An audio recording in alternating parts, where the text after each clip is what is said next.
The champagne was still bubbling when Deborah Miller made her move. Standing in the center of the Obsidian Peak salon, she radiated a cold, manufactured malice, as though the air itself thickened with her presence. I was adjusting a stray orchid in my sister Haley's hair when Deborah struck. Her hand shot out like a viper, not just grabbing my arm, but yanking the vintage gold pin from my hair. It was the one my mother had given me before she passed my last piece of her. Before I could blink, it was gone, dropped into a glass of champagne, its gold sinking in the bubbles like a forgotten treasure. Deborah smirked at me, her eyes cruel and triumphant. "A pathetic, penniless girl like you doesn't deserve family heirlooms," she spat, reminding me once again how the Millers saw me as a stain on their perfect lineage. She handed me a waiver demanding I renounce any future claim to the Miller estate. I was nothing a freelancer with a bank account emptier than my place in their world. And yet as she gloated over me, the night was about to take a different turn. Deborah's smile never wavered as she watched my gold pin sink to the bottom of that champagne glass. The soft bubbles rippled around it as if to mock me. I could feel the weight of her gaze on me, a gaze that stripped away any illusion of respect I might have had left in that room. "You're nothing, Maya," she said, her voice like silk, but the words were laced with venom. "You think you belong here? You're a joke?" Her voice didn't carry no. She didn't need to shout to make her point. She was the kind of woman who made a mockery of you in a way that left no room for defense. The world didn't need to hear her. They could already see the power she wielded. And at that moment, that power was aimed squarely at me. "Sign the waiver," she ordered, her eyes gleaming with that satisfied, twisted joy. "Renounce any future claim to the Miller estate. After all, we both know you're just a nobody from nowhere." Her fingers tightened around the legal document in her hand, pushing it toward me with a finality that made my stomach churn.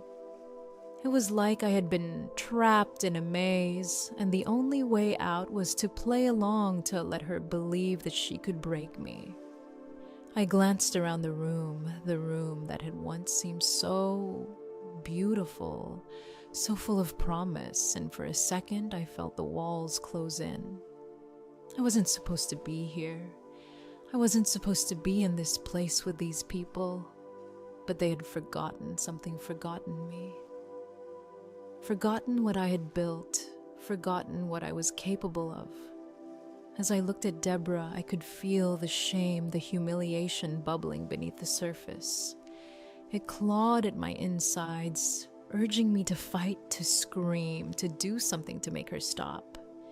But I knew that would only make things worse. Deborah was too powerful, too confident, and I could feel her relishing every second of my discomfort. She could see the vulnerability in my eyes, and she was savoring it like a meal. Her smirk widened, and I almost couldn't look at her anymore. I stared at the waiver instead. My mother's gold pin was still in that glass.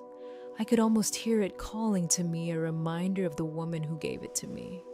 A woman who had given me everything and left me with nothing but a memory. I was nobody according to Deborah, and in that moment it felt true, but only for a moment.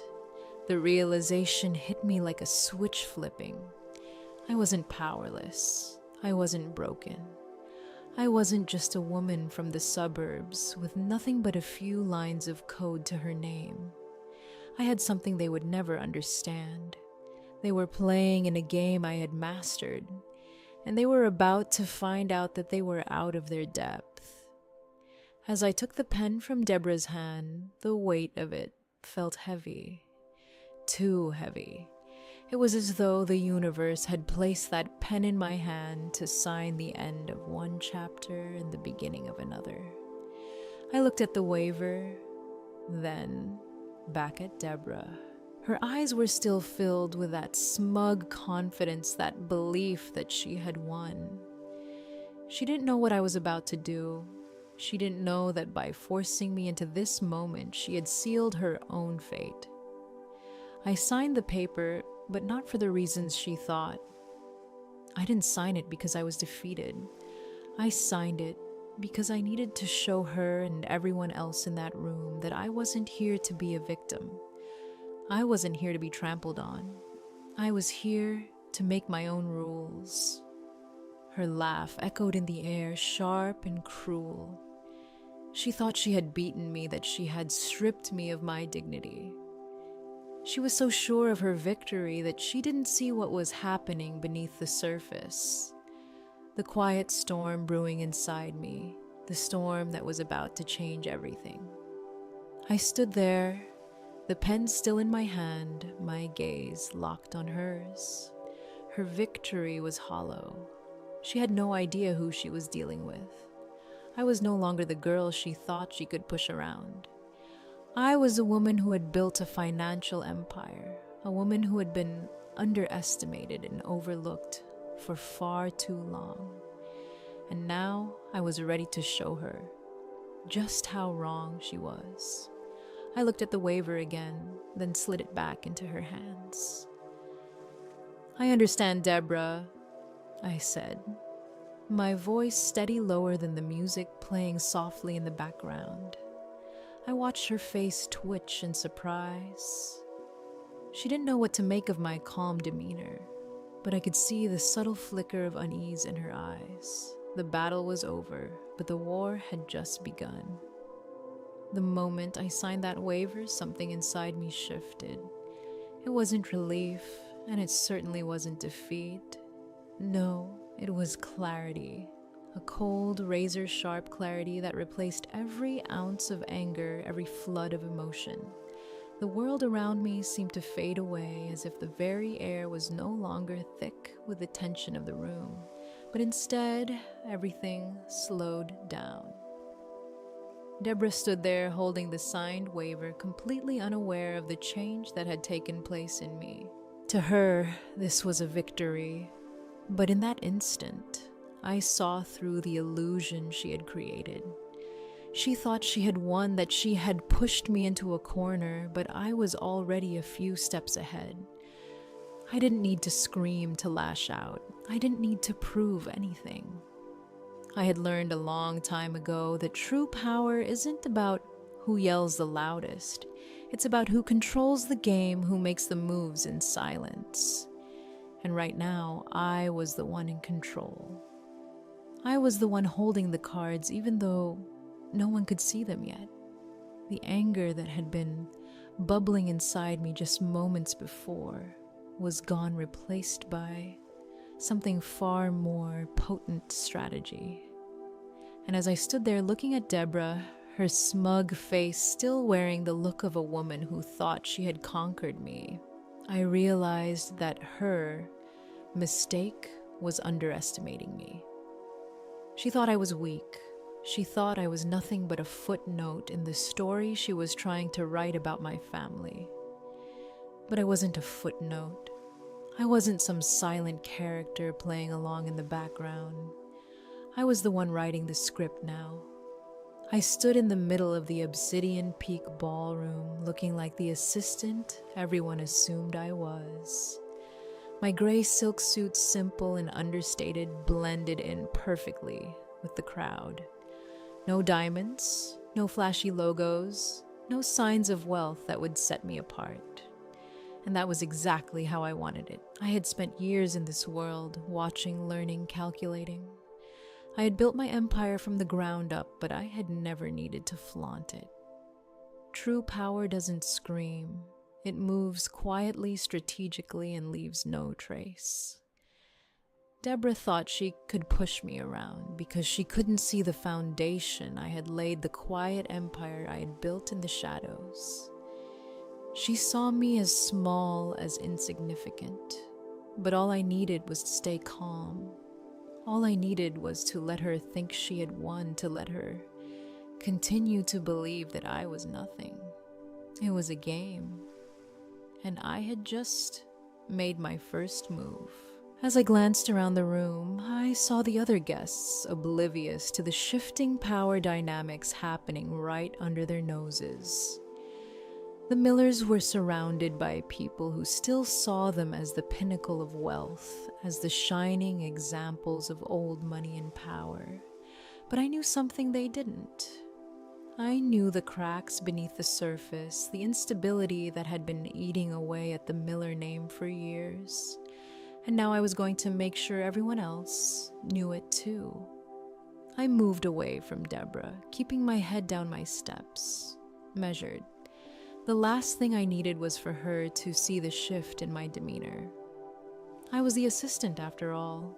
No one needed to know who I really was. As I walked through the ballroom, I could feel the eyes on me, some curious, some dismissive, but all unaware of the storm that was about to hit. I was moving, but I wasn't retreating. I was moving to my next position, to the place where I could strike. I slipped away from the crowd and into the hallway, my black velvet flats making no sound against the hand-woven carpet. My heart didn't race. My thoughts didn't scatter. I was calm, too calm. My mind was already working ahead, already calculating the next steps.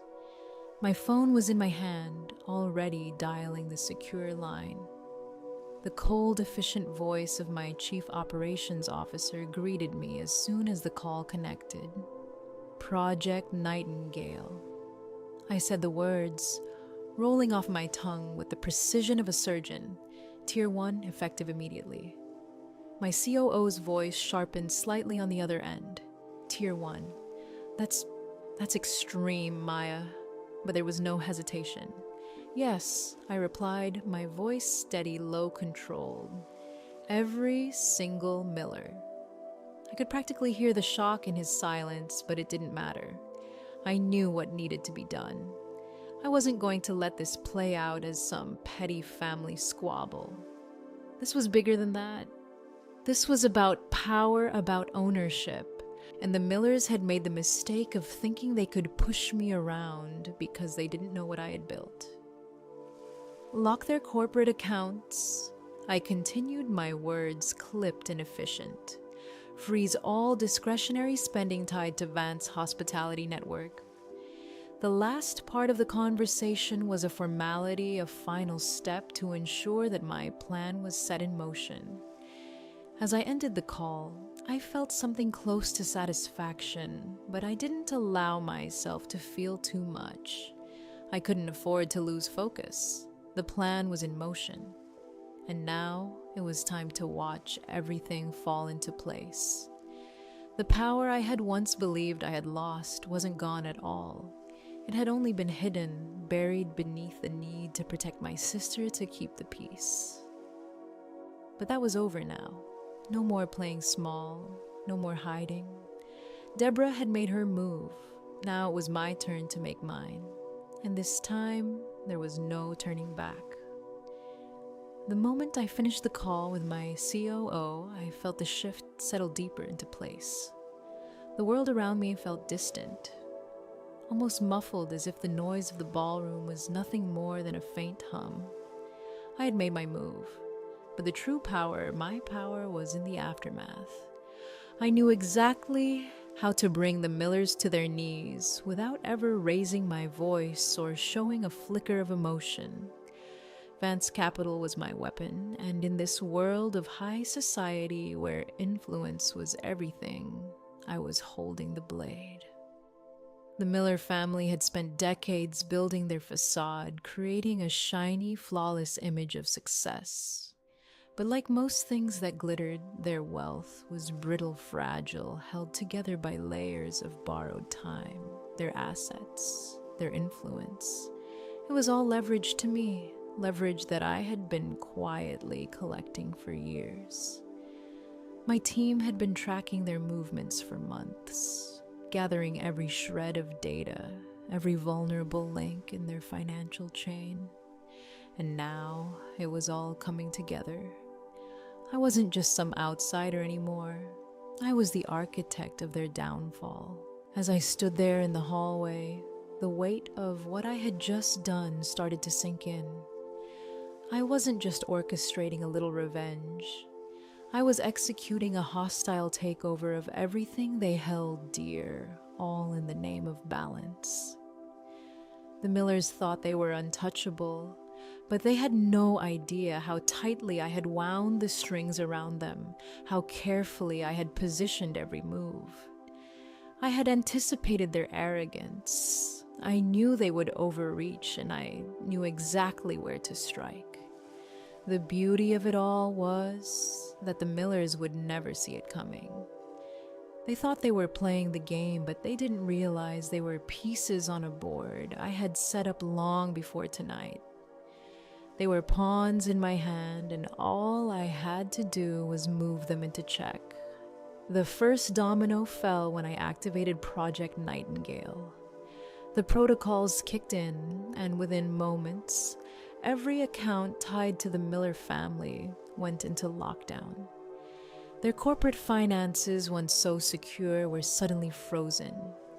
The luxury cars, the expensive homes, the vast personal credit lines, they were nothing more than empty promises now unable to be touched, borrowed against, or used. I watched as my team worked quickly behind the scenes. The information flooded in emails, transactions, stock movements, all of it under my control. The beauty of Vance Capital's reach was that it didn't just manage assets. We owned the systems, the very infrastructure of high society's financial web. I was the unseen architect of every transaction they thought they controlled. When Deborah Miller tried to use her black corporate card at the bar, I could see the frown creeping across her face from the security cameras in the system. The bartender swiped it twice, then a third time, each time rejecting it. I knew exactly what was happening, even if she didn't. She was playing with borrowed time, and that time was running out. But it wasn't just about freezing assets or shutting down credit lines. It was about watching the walls come down one piece at a time until they had no foundation left to stand on. I moved seamlessly, my feet soundless, as I walked past the mirror in the hallway. My reflection wasn't that of a victim anymore. It was a woman who had long ago learned the art of control. The cold, calculated way I moved through the scene felt almost surreal, as if I had transformed into someone else entirely. It was no longer about me. It was about the game, the power. And the Millers were about to realize that they had been outmatched. I took a moment to watch the scene unfold below from the balcony. Deborah was still playing her part, cornering Haley near the ice sculpture, her grip on my sister's arm. Too tight, too controlling. But that wasn't my priority anymore. I knew the next move. I called my lawyer, Eleanor, and had her meet me in the back office. I handed her the folder that had been prepped for this very moment, an in-depth financial report that would shake the foundation of everything the Millers thought they had built. The beauty of the report wasn't just in its contents, but in how it would be used. Eleanor was a master at playing the part, and when she entered the ballroom, she would be carrying with her the final piece of my strategy. The Millers would fall, not with a bang, but with the quiet hum of their empire crumbling under the weight of its own debts. We were going to reveal their financial fragility in front of everyone. I had already initiated the clawback provisions, and the digital notification I had set in motion would send a shockwave through their system. At that moment, the entire Miller family would be on display, their carefully crafted wealth, Nothing more than a house of cards toppling under the weight of my intervention. It was going to be public. It was going to be swift, and they wouldn't even see it coming. The Miller family was just a few bad decisions away from the edge. And as I stood there with the world unaware of the storm I had set in motion, I felt something I hadn't felt in years, a quiet satisfaction. This wasn't just about taking them down. It was about taking back control of my own life. The power they thought they had over me was now mine to wield. I didn't need to shout or make a scene. I just had to wait. The game was over for them, and they had no idea who they were up against. From my perch on the mezzanine, I could see it all unfolding. Below me, the Millers were still wrapped in their own little world, oblivious to the disaster that was slowly creeping toward them. Deborah, still high on the false sense of victory, was cornering Haley near the ice sculpture, her hand digging into my sister's arm as she whispered something venomous. But even from up here, I could see Haley's eyes wide and fearful, and for a moment, it felt like nothing else mattered except getting her out of this. Still, my plan had already been set into motion. I wasn't there to fight for Haley in that moment. I was there to watch the chaos unfold. It didn't take long for the first ripple to appear. I saw Justin, the groom-to-be, standing at the bar with a group of his frat brothers ordering drinks, as though the night were still full of possibilities.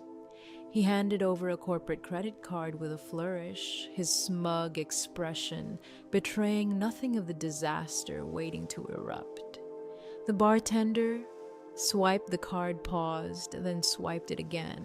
The confusion was immediate, a furrowed brow, a quick glance at the machine. But Justin, ever the entitled man-child, waved it off. He pulled out another card, swiped it confidently, and then again. Each rejection was like a beat in a song, a rhythm that was growing louder, more pronounced, more inevitable. My eyes didn't leave him. I saw him glance at the bartender, trying to play it off, but his smile faltered. Another swipe. And then it happened. His face went from confusion to frustration. I could see it clearly now. He was losing control, and he had no idea why. The card was worthless. Not because the machine was broken, but because his account was already locked down. I smiled quietly to myself. He had no idea yet, but it was already over for him. Deborah must have heard the commotion because she was suddenly at his side, whispering something into his ear, her voice laced with concern. But it didn't matter. The cards would never go through. His money had already been taken from him. Frozen, cut off. The same fate awaited everyone in his family, even if they didn't know it. As if on cue, I saw Brianna, Justin's sister, her eyes glued to her phone. She was standing off to the side, disconnected from the growing tension, until something caught her attention. Her face went from a look of smug satisfaction to one of complete disbelief, a mask of horror. I watched as she swiped at her phone, her fingers trembling as she checked the notification. The color drained from her face. She opened her mouth as if to speak, but the words never came. I knew exactly what she was reading.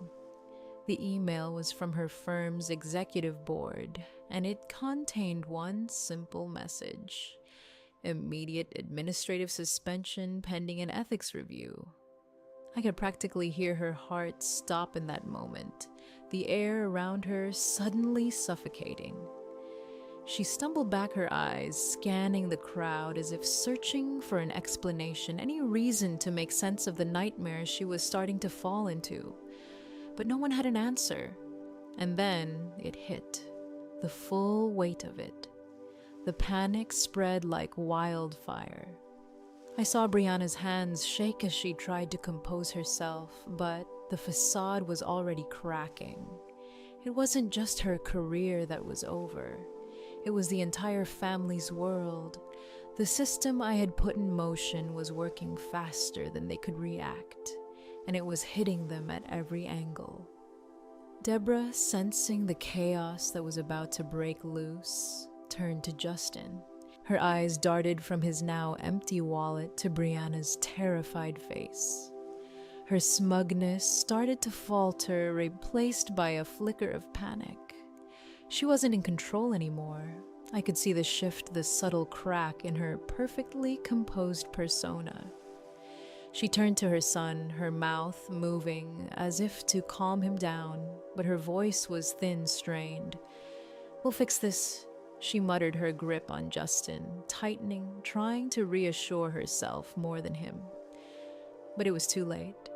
They were sinking, and there was nothing they could do to stop it.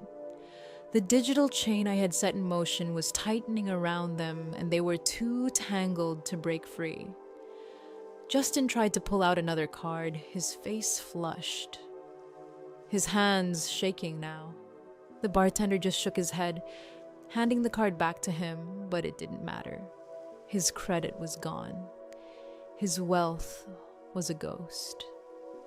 He was standing there, a man without a foundation, trapped in a world where he thought he was still on top. And in reality, he was already buried beneath the weight of his own financial lies. The silence in the room grew heavy and oppressive. The socialites who had been laughing, sipping their champagne, chatting about inconsequential things were now staring, their eyes darting from one crisis to the next. Deborah was still trying to salvage the situation, trying to smooth over the panic with her usual charm, but the cracks were deep now. The high society she had built her life around the world where she was a queen was slipping through her fingers.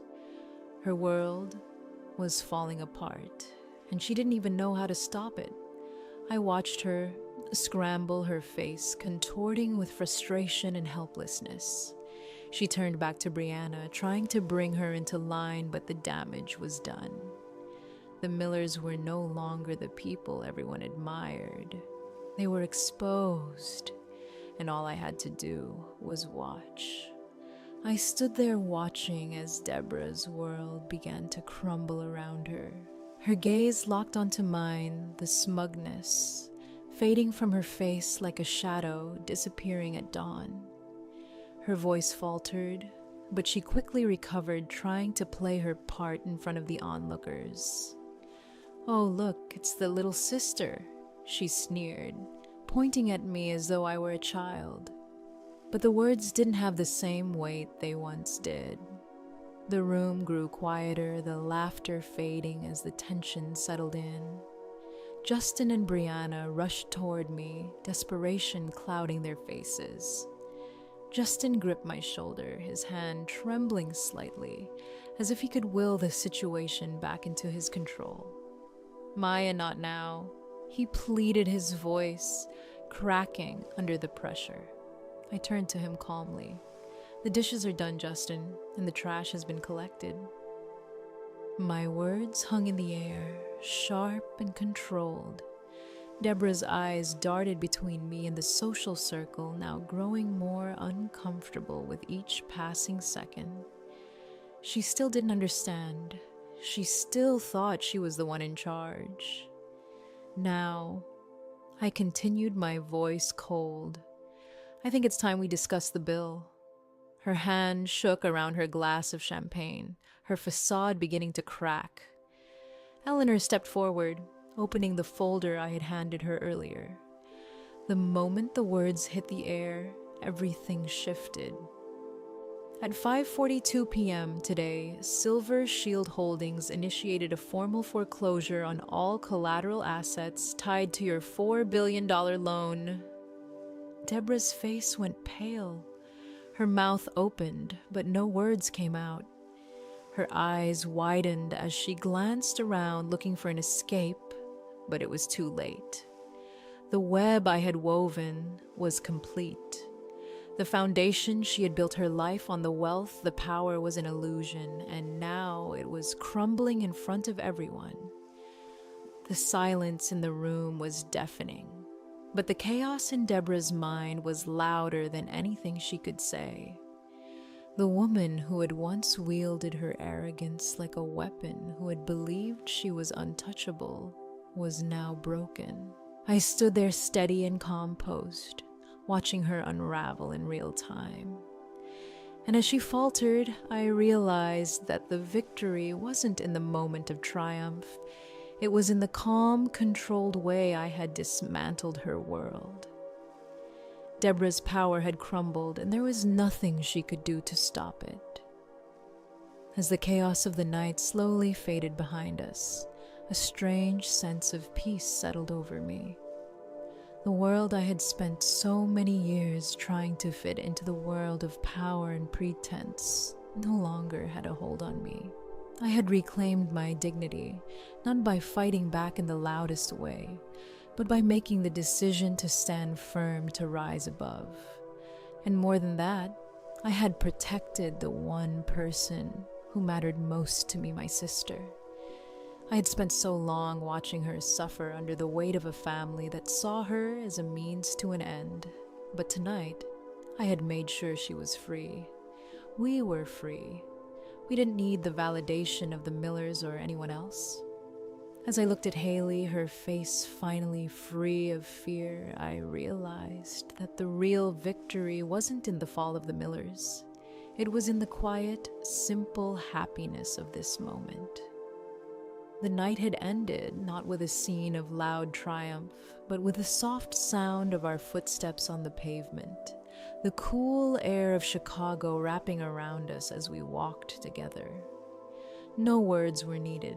We were finally free to be ourselves. The corporate world would keep spinning with its games and its chaos, but I had learned something far more important. True power wasn't in taking what wasn't yours, or in seeking revenge. It was in choosing your own path and deciding who you wanted to be, and in the quiet strength to protect the ones you love. As I walked beside Haley, the weight of everything that had happened felt lighter. Justice had been served, but not in the way the world would expect. It wasn't about destroying anyone, it was about reclaiming the right to live on our own terms. And in that, I found my peace.